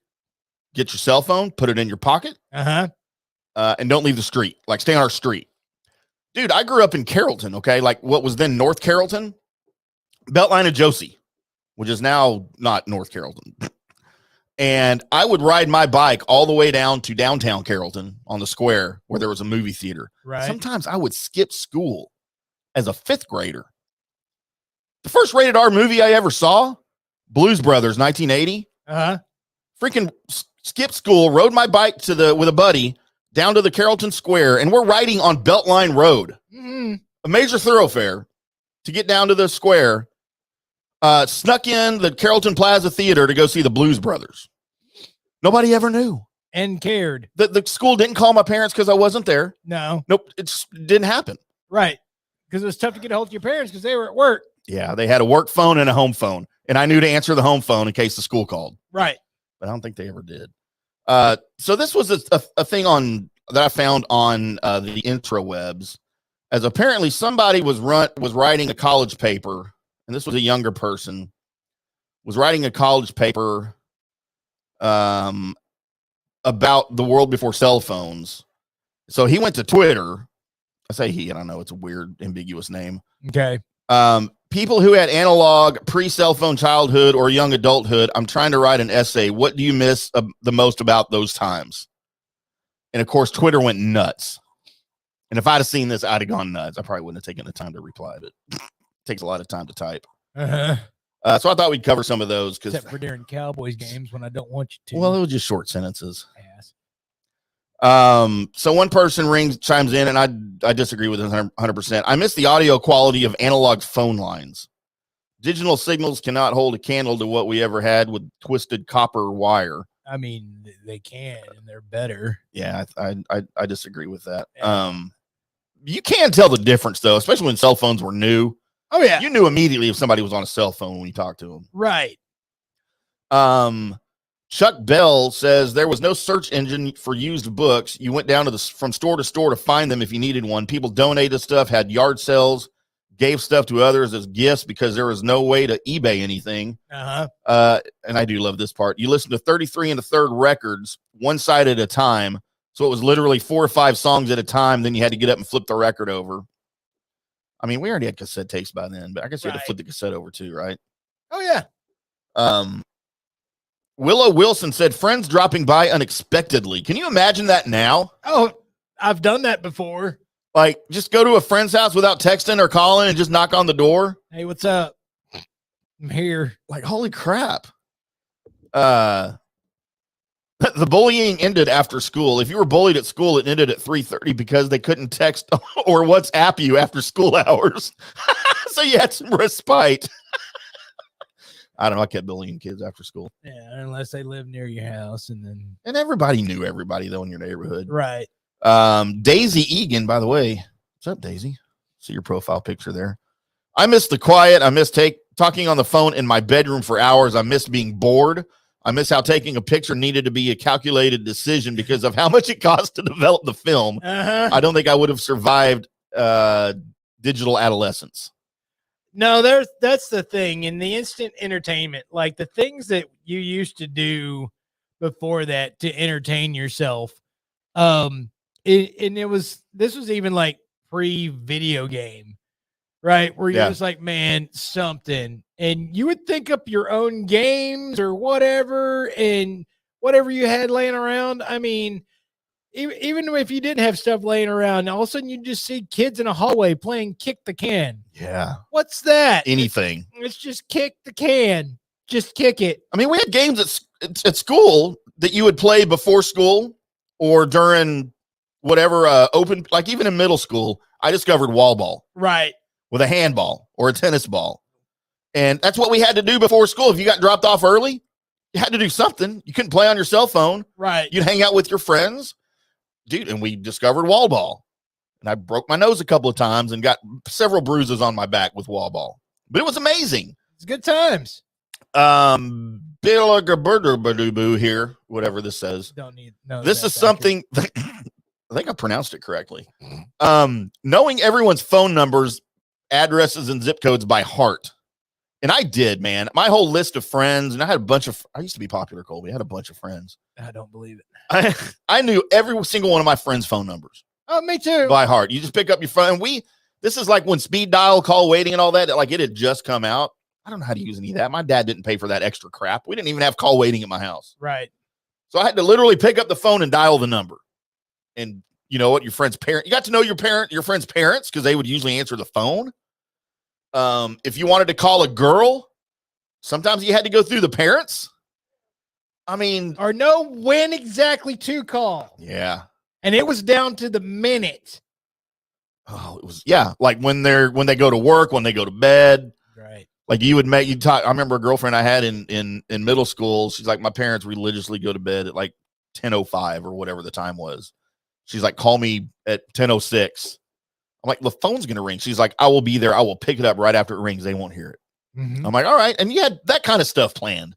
And then you could talk on the phone for literally till 2 a.m. You thought it was a cool thing to talk on the phone like super late at night. Right. Because that was just what you did. Now it's just, and don't even bother talking anymore. That is the other thing God, I hate miss. to talk. I hate to talk on the phone. I miss that so bad is I hate fucking text messages. Because everybody that texts me is yelling at me. Because that's how I read it. I'm going to start texting you in all caps. Well, it don't matter. It doesn't matter. How I read it is you're yelling. And so it's really hard for me to pick up. Like if somebody's being like sarcastic or whatever, now they're yelling sarcastically. So it actually kind of sounds like they mean whatever the fuck they're. Oh my God. I do hate that, you sometimes you misinterpret texts. I would rather just call somebody and say, hey, this is my question. Yeah. They fucking answer it right then and there. And then you're like, all right, that's all I needed. Bye. I have it. I don't have to sit there and wait for somebody to notice their text. I fucking hate that shit. At Bingo Pajama says, when you called someone, you weren't going to interrupt them at the store, driving on the freeway, or on a date. They were by definition home and usually free to have a chat. A chat, mind you, not a brief text exchange. Kind of like to your point. Yes. Free range bike riding as a kid and not being able to always get a hold of an adult. Also, prior to social media, I severely underestimated just how many horrible people there are in the United States. I was happy you're blindly thinking the best of my fellow Americans. No, that's kind of true. That is definite. Because I mean, all you knew is that like all we knew when we're in Athens, where I was growing up at, was that dude Cooter that lived down in the fucking trailer park that was close to the house. That guy shoots your dog if it gets over there. So yeah, you don't like that guy. So anytime you see any Cooter shit out on the road or whatever, we would burn it or whatever else. We would throw it out, something. Poor Cooter. He's probably just misunderstood. He shot at Banjo once. That's all I needed to know. Oh, at Blue Dot in a Purple Sea. How satisfying was it to slam a phone on the hook or pound on typewriter keys? I miss cutting out interesting pieces and comics from newspapers and saving them in a scrapbook. I miss how things were made to last, and planned obsolescence wasn't the raging cancer on society it is now. I did used to like to slam the phone. Yes, when you were done with whatever conversation. Yeah, click. Can't really do that anymore. No, they almost need that button on the cell phone just occasionally to make it sound like you slammed it. Right. I need an app for that. We should make an app, Colby. A soundboard for your cell phone. Yeah. To hang it up. That'd be great. Paper maps.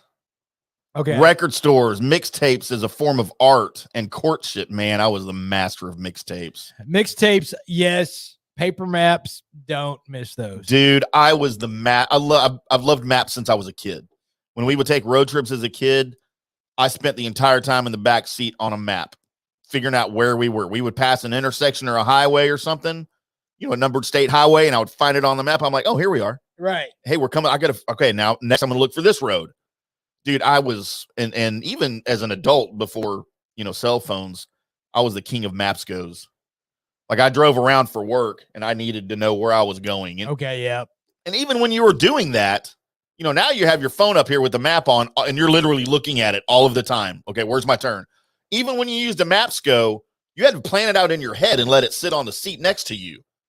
Like, okay, 121 south to 183 west to 35 south, and then you just have to kind of remember, or you'd pull over to look at it, confirm where you were. It was still different back then. It was, and I don't even look at my phone anymore. The British lady on my phone just tells me when to turn. Do you really have the British lady voice on? Yes, of course I do. Why? Because I love accents. I do too, but not those. I love the British are an oppressive people, Colby. They pretty enslaved much, Americans. Pretty much any accent, I'm like, all right, that's cool. Good day, mate. Except for when you do that. But anyway, I never thought, man, that IndyCar Tim is cool. I got accents. So yeah, just a few tidbits. If you guys out there listening, tweet into us at IndyCar Tim, at Colby Sapp. Let us know what you miss. If you were indeed part of that society back then. I tell my kids about times before cell phones and stuff, and they look at me like they don't even comprehend what I'm saying. I will tell you that now with the instantaneous entertainment that I always have, yeah, not even for the kids, just like, man, what am I doing? Oh, I'll pop on YouTube for a little bit, or I'll do this, or my TV is in the palm of my hands.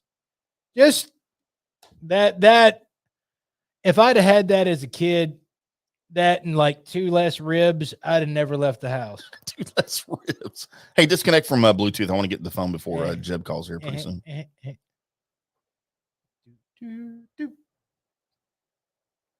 All right. Yeah, because I'm expecting his call any minute. Real quick, did you watch World Cup, Colby? I watched very little of it. I did watch before, I watched America do their thing. But I was at the gym when all the hoopla and everybody lost their damn minds. About what? Like, I don't really know anything about what happened. Was everybody pulling for Argentina? Were they a popular team? And if so, why? I don't know. I mean, I'm sure Argentina was pulling for Argentina. It just seems like I saw a lot of posts on Twitter and stuff about Argentina very early on in the process. I don't know why. The Michael Jordan dude plays for them? I mean, Messi, is that his name? Ronaldo Messi? I mean, that could be it, or it could be, people just pick that team going into it. That's a lot of what people do. Is they'll pick a team. They'll pick a team, and maybe even it's something that just randomly through a website or a spin of the wheel, they got Argentina. Okay, so answer this question. This is my biggest complaint about the World Cup.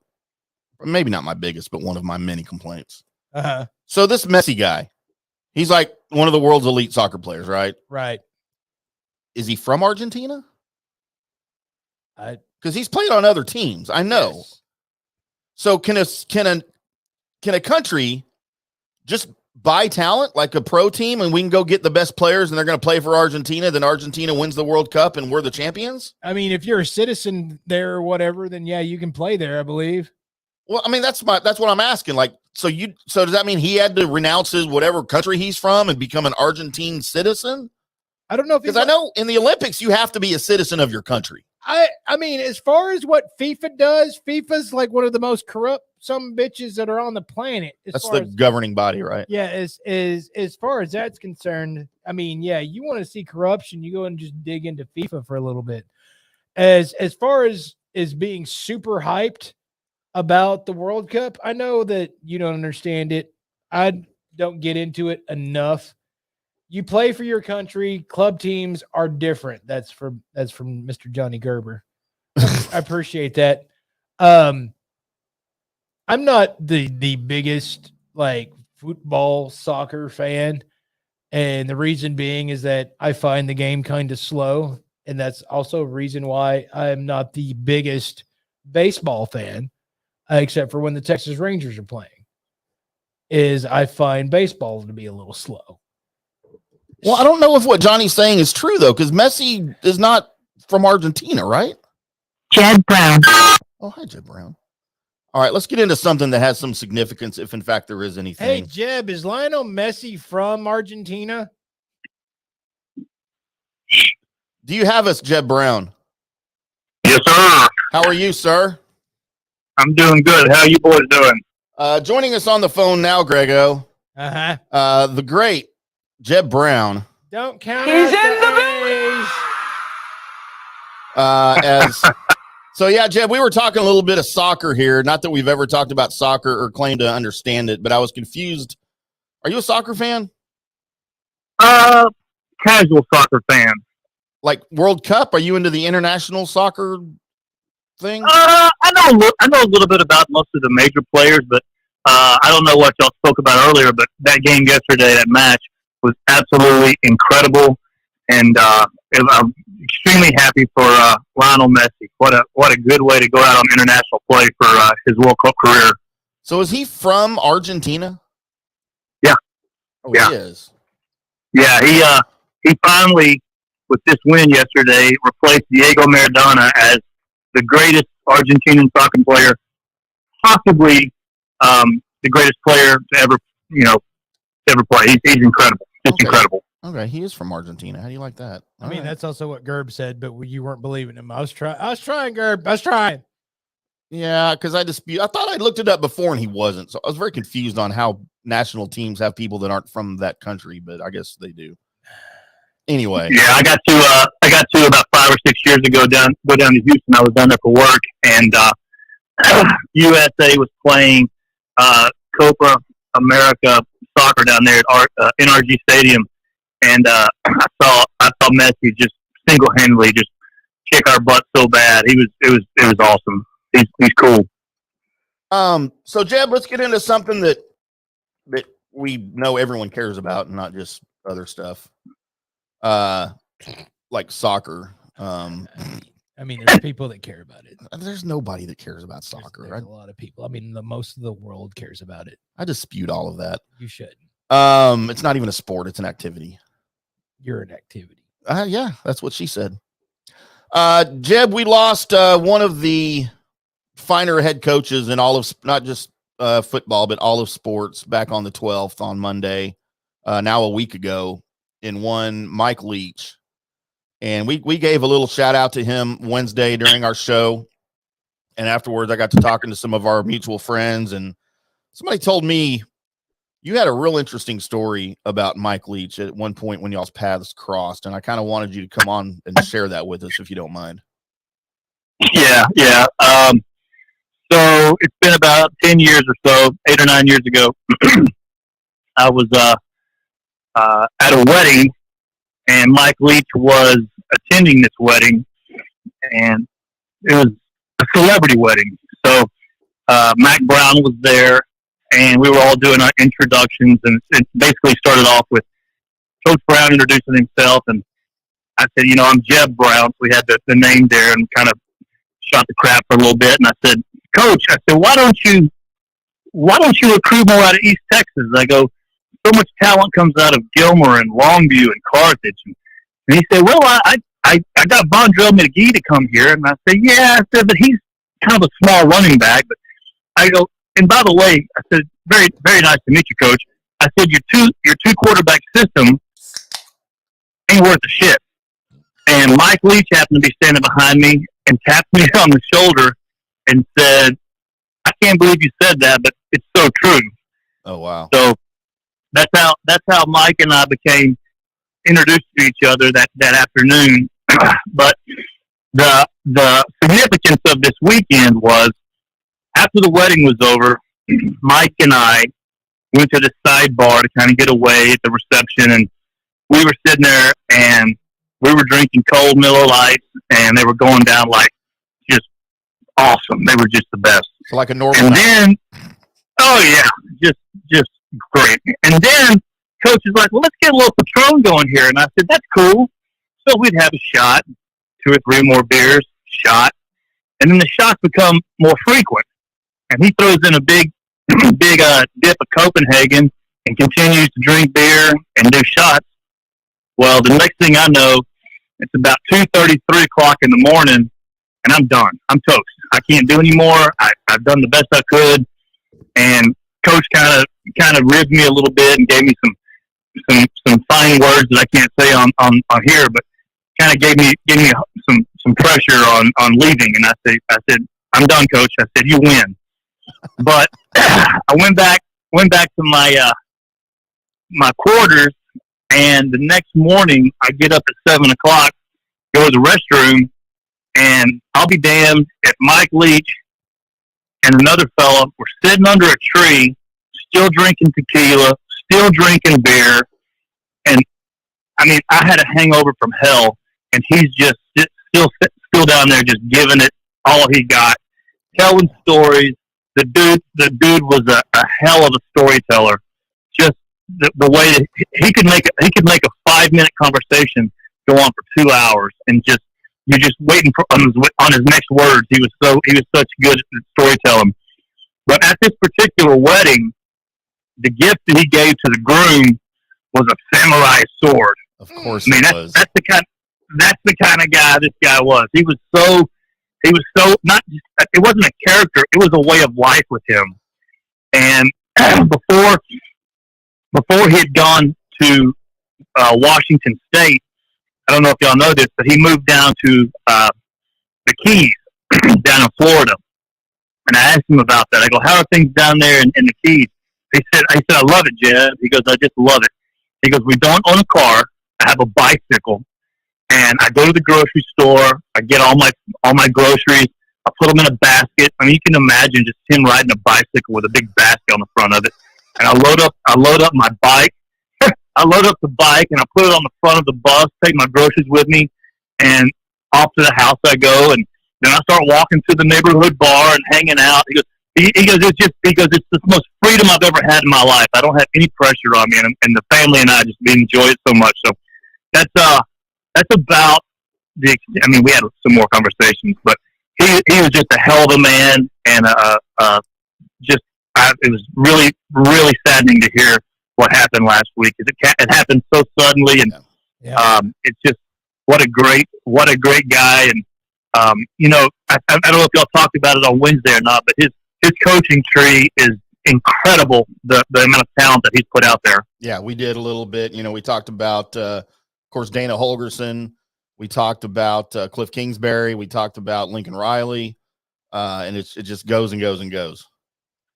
I did want to ask, because I didn't want to break up your story there for a little bit, but so you're walking out super hangover, and you see Mike Leach still out there under a tree with the Patron bottle and everything else going. Yes, sir. Besides pain, what else ran through your brain at that exact moment? Was it just in awe? Was there anything like, holy crap, he's not human? It was any of that was going along with that? What came through my mind is he's a machine. He didn't even blink. He was so normal, and here I was struggling to get up to go brush my teeth and get things going for the day, and he acted like it was noon and just ready to push in the clutch and change gears. He was cool. That's insane. I've heard so many cool stories about him. I never had the chance to meet him. Some of his other coaches, Dave Aranda, of course, from Baylor, Neil Brown, West Virginia head coach, Sonny Cumbie at Louisiana Tech, Sonny Dykes at TCU, Josh Heupel, Seth Littrell, who just got fired from North Texas, Ken Wilson at Nevada, and then, of course, Eric Morris, who was his offensive coordinator at Washington State, just got hired at North Texas. It was announced, I think, today or over the weekend or whatever. Wes Welker, Alex Grinch, Brandon Judge, guys all over the place, and they all either played or coached under Coach Leach, and he's left such an impact. Not to mention his offensive style, that air raid offense. That's now all over the country. I mean, and guys are imitating it, and it's all the and I mean it's well documented how many NCAA records it set while he was at Tech, and other people and the quarterbacks that he had, and then other people that have imitated it. I mean, it's a loss for sure. And man, I tell you, I said this Wednesday, he was just 61. And when I say just 61, at our age, Jeb, that just seems a lot closer than it used to. And it just seems too young for something like that to happen. It's unfortunate. It's terrible. Yeah, it's horrible. It all started back there in those Kentucky days. And, Kentucky they weren't really very good. And he just came in there with a philosophy that we're just gonna throw it over the top of the defense all day, and good luck stopping us. I don't care who you put in front of us. We're gonna throw it over you, and it's trickled down into the high school levels. Obviously, the colleges have all implemented it, and it's in the pro league now. It's trickled. It's incredible style of offense. Yeah, it's great. And of course, he spent that one season under Bob Stoops as the OC up in Oklahoma before getting the job at Texas Tech. And I think, that helped him quite a bit as well. And obviously had an impact on Bob Stoops. So, well, we appreciate you popping on here and sharing that with us, Jeb. Thanks very, very much. Are you guys going to be at TG's tonight? I'm looking at someone and I'm kind of getting pouty eyes. I don't know if I can do that, but she's giggling now, so maybe we will. But hey, man, thanks for having me on. And if I don't see you before Christmas, have a great Christmas, a happy holidays, and you guys keep on doing your good work. You're putting on a hell of a product here, and just enjoy your work. And y'all have a great evening. Appreciate you much, Jeb. Hugs and love to the family and everybody. All right, partner. See y'all later. Bye. Later. There he goes, the great Jeb Brown. He's pretty well connected, Colby. I'm not going to lie. He was being pretty modest, not telling everybody whose wedding he was at. Right. I told you it was before. Right. We'd already kind of spilled the beans, so I guess you've been listening before. You know exactly whose wedding he was at.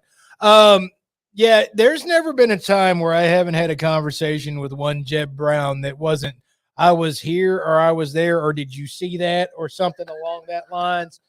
And it's nonchalant. He's not name dropping because he's just because he wants to. It's just because that's just what happened. Yeah. So home dude's got it put together and got him definitely a good round table around him of just where to be and what to do. So Gary Jackson commented, what about those Cowboys? Well, Gary, you should have been listening at 7:00 when we spent 20 minutes talking about the Cowboys. Well, yeah, we did do that. Yeah, we did that. So you're just a little late to the show. So I guess you'll have to listen to the podcast tomorrow and get caught up on what we thought about the Cowboys. I mean, how about those Saints? That's what I'm saying. We'll probably talk about that tomorrow night on your show, Bottom Line Sports Talk, right here at the DSP Media Podcast Studios at 7:00 Central Time. How's that for a shameless plug? That is. Hey, you know what? We got just a little bit of time before you get into whatever else you're going to get into before news and notes. I do have a little bit of information. If you want to fire up that emergency mystery shotgun, we do need to get these things going here real quick. Yes. Welcome into Colby Sapp's Mystery Shotgun. I am your host, Colby Sapp, along with my co-host and cohort, Pod Racer Tim. It's time to get into the world of comic book news. Now, if you've been a Facebook friend of mine, then you probably got to see exactly where the DC Studios is at. If you don't, let me get you a quick update where they are at. Of course, Henry Cavill, he's done. Ben Affleck is done. Gal Gadot, done. I believe it's pronounced Godot. I don't know if you're just doing a bit, but it's part bit. I swear to God. Okay. All right. That's the reason why you're here, to point out the bits. All right. You know what I mean? In case y'all just thought he didn't know. There's a lot of times that Kevin Hagelin or Corey Majors thought I didn't know. Well, you're just doing a bit. I I usually don't say anything, but if we've said it so frequently, I thought maybe I should just clarify. Ezra Miller, of course, done. Ray Fisher, done. Zachary Levi, done. And who is he? That would be that Shazam. Oh, thank God he's done. Dude, never mind. I don't want to get into it. He played a better Kurt Warner than he did as Shazam. The Rock, done. Peacemaker's been kept. Suicide Squad, whatever remains of it. I like the comment somebody had on your post on Facebook earlier. Hey, John Cena finally beat The Rock. This is all true. And Jason Momoa will get a new role, Lobo. That's currently, now if people have asked me about the Blue Beetle, I haven't seen an upwards thumb or a downwards thumb about Blue Beetle. So right now he's sitting in limbo. The one that kind of shocked me was because, well, Shazam Fury of the Gods has yet to even come out yet. And looks like Zachary Levi is already done. So that whole Shazam verse that coulda, woulda, shoulda been, it's done. Wow. And what's the point of all of this? It's the reboot. But why are they doing it in the middle of so many great boots? So you remember when I said Safran and James Gunn have taken the helm of DC Studios? Well, in doing so, they have trying to put together a 10-year plan that will, basically do what we wanted to see happen, but with these characters, where it kind of finishes some of the story and really develops a lot of these characters. And James Gunn is taking it where he's like, you know what? Fine. All right. Since I'm the new head coach, I'm cool with your quarterback and your wide receiver, but I'd rather have my guys. Right. So that's basically what is happening with your DC Studios. In other news, real quick, as we get to other things that are happening with the world of comic book movies, the Thunderbolts villain has been dug up. So the Thunderbolts is a MCU movie. It's basically your Marvel's version of your Suicide Squad that's going to have different people, teaming up that are seemingly bad guys or almost bad guys that are going to come together to fight the evil, because more than likely your Avengers and what have you are going to be in space or away on a different mission. So they'll need somebody to be put together in order to fight the good fight. So they're going to get the bad guys to do it, which includes your Harrison Ford Red Hulk. I'll just go ahead and let you know that now. Red Hulk. All right. It'd be your Red Hulk. But the quote unquote bad guy, as it looks right now, that is being currently leaked by people that I trust, is going to be one Sentry, which he's going to be in a movie, which may now, even though he's got his Warhammer movie that he's all a part of, that may be your new landing spot for one Henry Cavill. The Sentry is basically Marvel's version of Superman. Well, they had a different one that was their Superman. They have a couple. Okay. They do have a couple.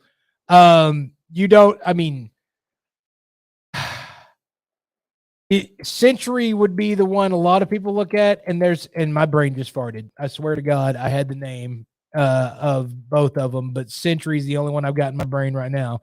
So if you can imagine The Witcher with blonde hair, and that be Henry Cavill's Witcher with blonde hair, and then just put him in a super suit, and that's pretty much what you're going to be seeing more than likely in the Thunderbolts movie. Weird. So timing on this may have just made that all happen. So Is this the Sentry you're talking about? that would be the Sentry I'm talking about. Is it going to have a Disney Plus series? That was a concept that could be. He was also going to be in possibly in the next season of Loki. Ooh, I can't wait for that.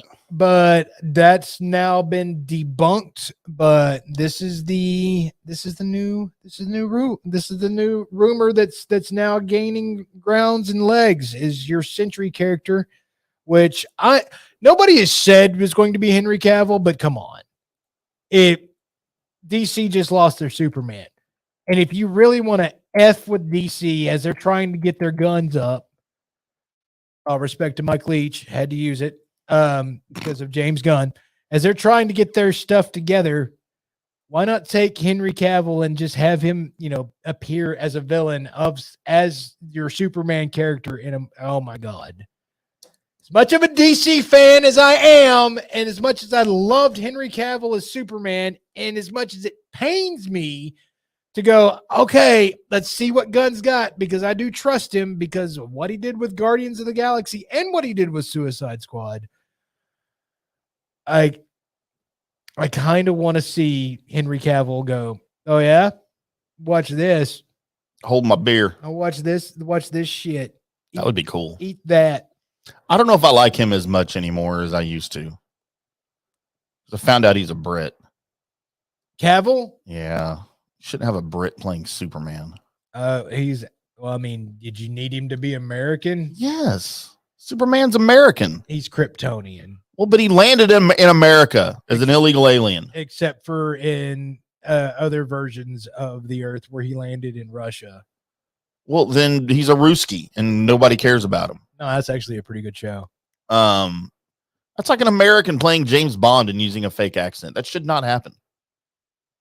We have several actors from each country that can play various roles, I would think. But it seems like the English people can speak better American than we can. This is true, especially on this show. Yeah, I mean, the only thing the reason why I'm not on TV is because you heard me speak it before. It's not good. Yeah, I heard you. Have you heard me speak it before? This is not good. My girl, my me do belong to mama. And see, the thing is, I'm sober right now, and I could probably do something exactly like that. That was so hammered back then. Mhm. I mean, Big Red likes penis. You were so excited about that. That's. I mean, you were so excited. The first couple of times I heard that, I really thought it was Big Red just basically third-personing himself and just telling everybody what he likes. I forget what we were talking about when I made that proclamation. Probably pretty funny, though. Probably was. Anyway. Anything else in the DC Marvel world we need to talk about?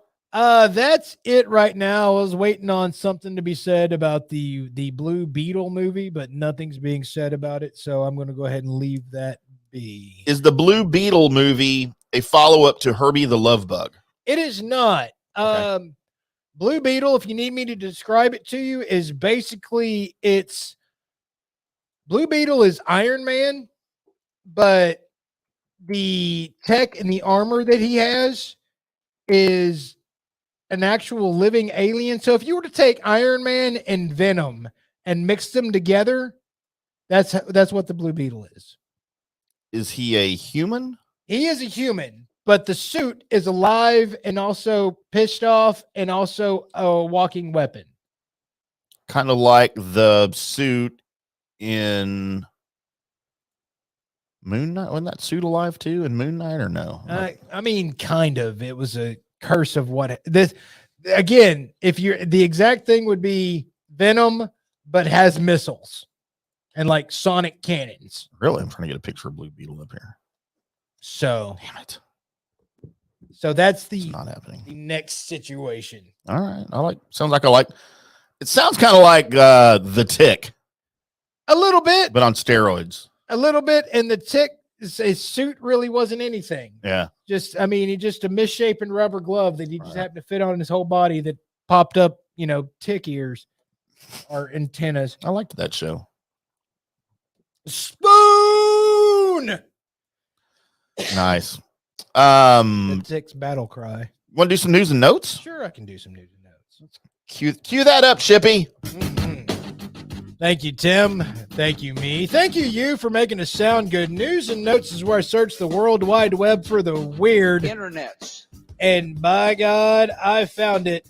Let's go to the Roman Colosseum where we're digging up Roman Colosseum news. Yep, that's where the gladiators and shit fought. Well, people are starting to do some more excavating and like your Indiana Jones MFers are running around trying to find out about history there at the Roman Colosseum. And at the amphitheater, they're starting to find out, kind of piece together some of the other stuff that they had going on at the Roman Colosseum. Mm-hmm. And some of the other stuff besides, having like the people out there and the gladiators fighting and whatever. And that all happening during the middle of this. They had some other shows. Porn? No. I mean, maybe they haven't found any of those skeletons, but the bone. Right. Because that's in a lot of porn. Yeah. But what they have found is a lot of wiener dog skeletons. What? Apparently, it was a thing where they would just run out wiener dogs against lions. What? I'd watch that movie. Don't think I would. I mean, I mean, be short, right? It's a short fight. Yeah, it'd be No pun intended. a real short fight.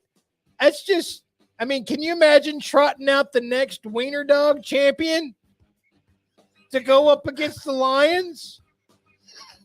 That's, first of all, you sick bastards. Secondly, what happens? I mean, what? The tiny little legs on a wiener dog trying to run escape from a fucking lion. Are you kidding me? Huh. So yeah, so they're finding plenty of those, and man, really, good God Almighty, it just makes you root for the gladiators even more when you're watching Gladiator, when they finally like take out the guy behind the games and shit like that, right? You're like, thank God that guy got that guy. Like, what the hell? I wonder, I mean, back then, did they feel bad when they showed up? They're like, I don't know what's going on today. I hope it's something good. Maybe Spartacus is showing up and do his thing or whatever. That'd be great. And then you walk in, it's like, damn it, I got the wiener dog show again. Yeah, do you think they had like a marquee out front and later tonight, 8 p.m. Right. Lion versus wiener dog. They probably had them named or something. Here's a lion versus a wiener dog right here for you. That's the size difference that you don't need to see in a battle to the death. Look, the wiener dog's going for the lion's tongue. Maybe that was how they did it. Maybe we haven't figured out that the lion's like mongoose is a wiener dog. God, that's amazing. Like that's the lion's version of Ricky Tikki Tavi. Yeah. God, someone else knows about Ricky Tikki Tavi. I've seen this show. I have too. Tikki Tavi. All right, let's go from there to stupid people. So we're going to Hardy's Gunsmiths. We're four men who robbed Hardy's Gunsmith in Sheffield on the 3rd of April. They got caught. And the reason why they got caught was before leaving Hardy's Gunsmith, one of them placed a food order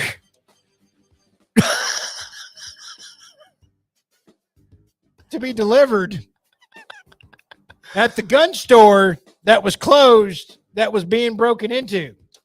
Oh my God. The food guy arrived and the guy walked out in a mask and just paid for his order.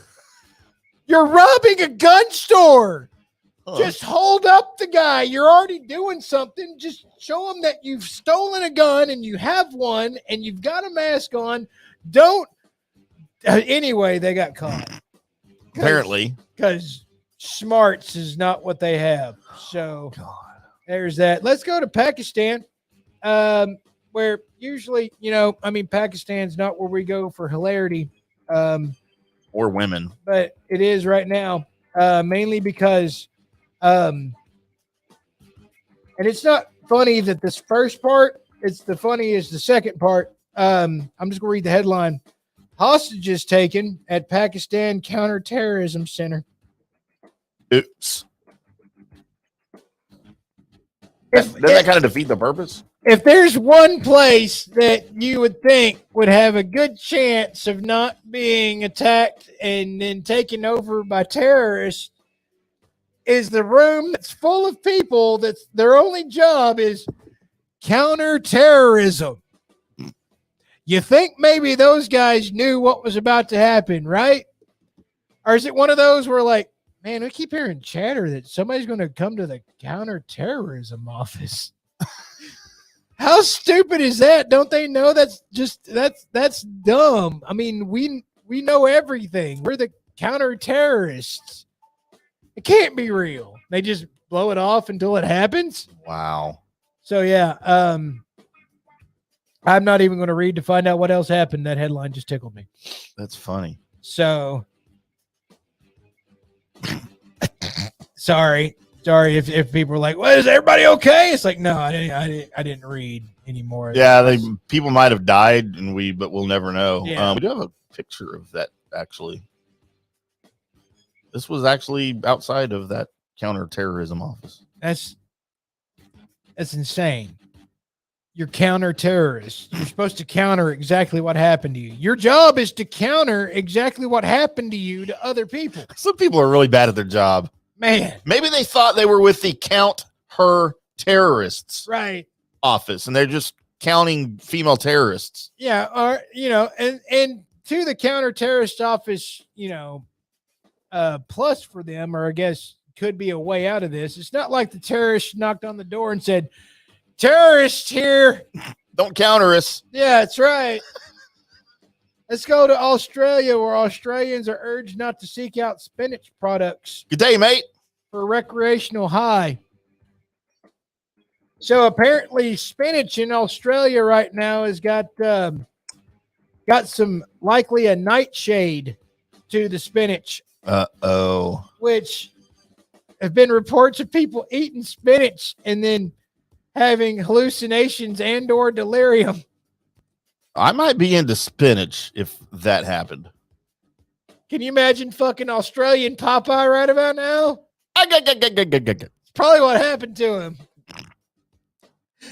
Huh. Swollen jaws, eyes shut. He's got a pipe that's stuck in his fucking cheek because he Corn missed cob. his mouth. His forearms are all swole up like something's wrong. All these things are bad.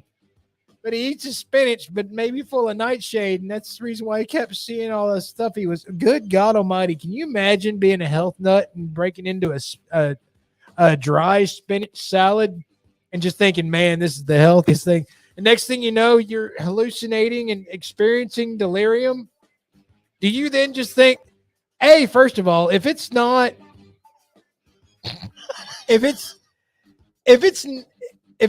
what you were planning," like nobody told you that was like, if somebody told you this nightshade was in the spinach and you ate it anyway, then you would kind of expect it and kind of know. Right. But not knowing and realizing that that has got to mess you up. Actually, I know this because I have been super messed up and not known that I was messed up. So yeah, isn't that how it always is? No. I mean, have you ever been drugged? Like by somebody else? Yes. I mean, probably.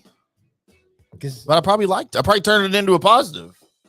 I mean, I told you about the time that I tried acid and didn't know I tried acid. Yes. Okay. It's a great story.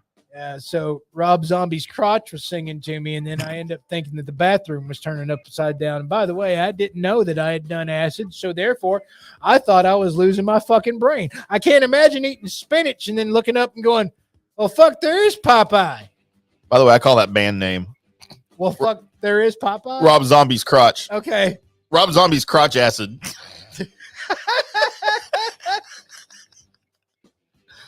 Huh. Let's go to Colorado Springs where, well, all right. So there was a homicide suspect, Carlos Trejo.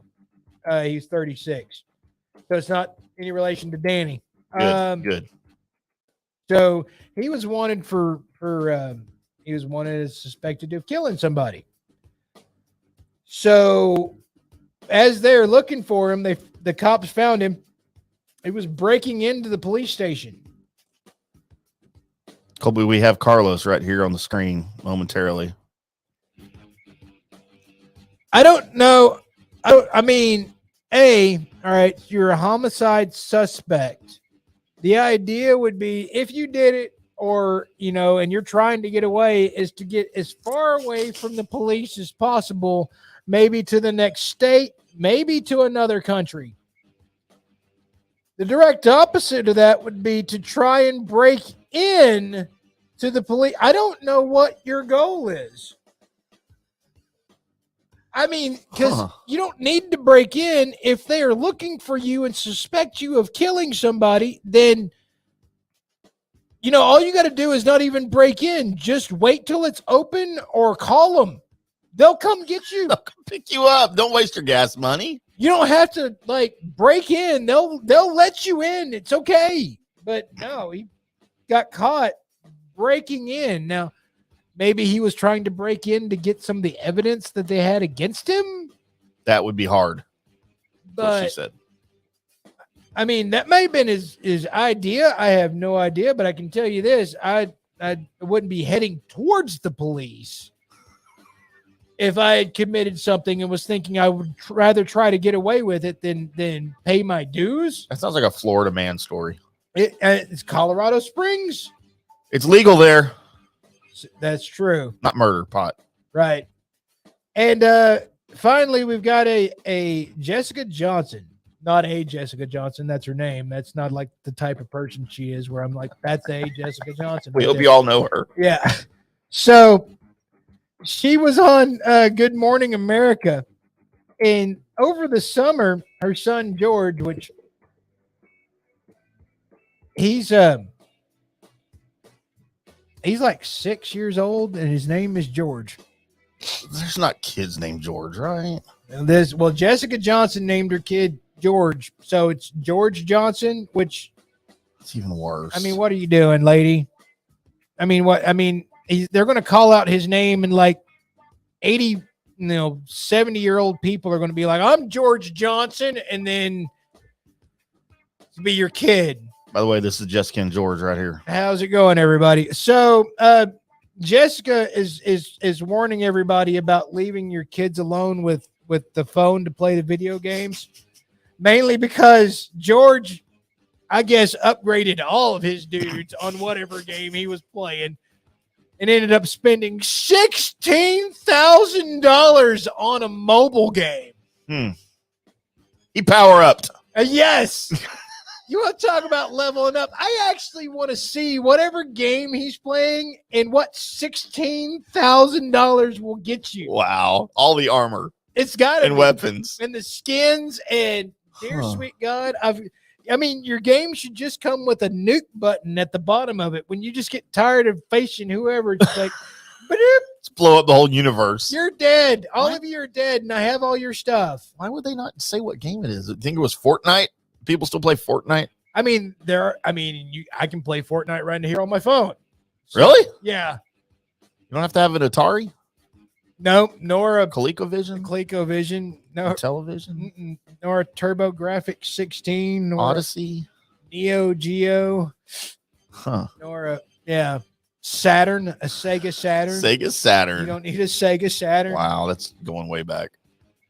Or just the regular Sega before the Sega Master System. Yeah. There used to be an 8-bit Sega that I think me and like one other dude. You're the only two that had them in the world. Knew they existed. So yeah, $16,000. Part of me really wants to know again, what the fuck does your game look like at the end of $16,000? I get pissed off when I spend like $5 on a game, right? Yep. And it's not even mine. It's like my Google Play money that I earned by taking surveys. I'm like, oh crap, I accidentally spent a couple of bucks on a game. That's stupid. Now I can't buy Google groceries. That's right. I can't buy that new song when it comes out. That's news and notes, everybody. Congratulations, you made it. There he is, the great Colby Whiskey Sapp. Trying to push buttons here. Button just not time. Working. Good show, Colby. It happened. It happened, and we were here live for it. I hope you guys are enjoying that Monday Night Football or WWE, whatever you happen to be watching while you're listening to us. It looks like the WWE is definitely more exciting than what's going on the football. It happens.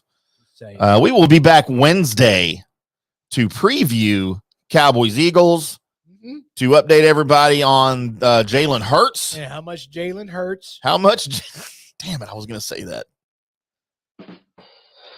And then, some other various sports topics. And I promise I will get into Sucker Punch because I do have an interesting story, and I'll try to finish it before Wednesday. That would be amazing. I had some trouble getting started. As I'll preview my story, is I could not remember what it was called.